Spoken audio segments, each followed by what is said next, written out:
Did I pull for Cantarella?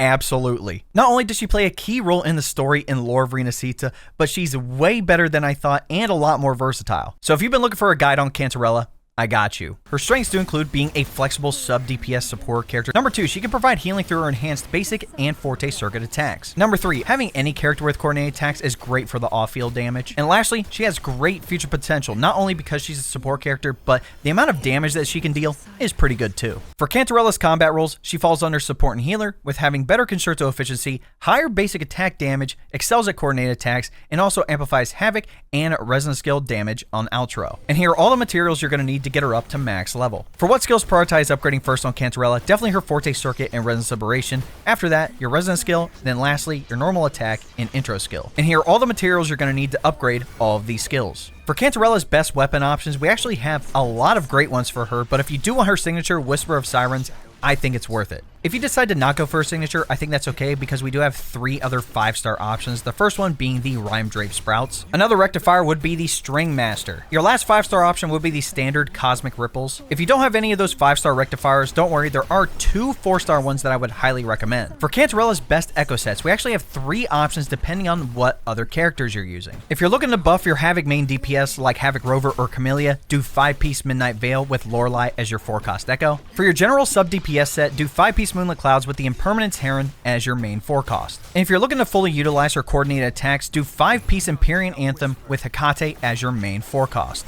For our echo substats, we're looking for crit rate and crit damage, attack percentage, basic attack damage bonus, energy regen, and flat attack. For Cantarella's best team options, we actually have a lot more than I thought, but if you're free to play, pairing her up with Havoc Rover and then Baija or Verena as your healer is pretty good. If you're looking for the Havoc sub DPS team, either Havoc Rover or Camellia as your main DPS with Cantarella and then Shorekeeper as your healer is phenomenal. Even the mono Havoc team of Camellia, Rochia, and Cantarella is good. Yes, you will be sacrificing a little bit of healing, but if you can just dodge and not get hit, you're pretty much set. I know I mentioned the coordinated attack team, so pairing Cantarella with Jinshi and Verena is really good. I mean, heck, if you wanted to switch out Jinshi for Carlotta and Verena for Shorekeeper, again, that's going to be a decent team as well. Like I said, she's a lot more versatile than I thought, so if you're using her on a team that I didn't mention, definitely let me know in the comments. The last thing I want to talk about is her resonance chain, and is it worth getting multiple copies of her? Overall, I say her S1 and S2 are absolutely worth it, and it's up to you if you want to go all the way to S6. But all in all, I like her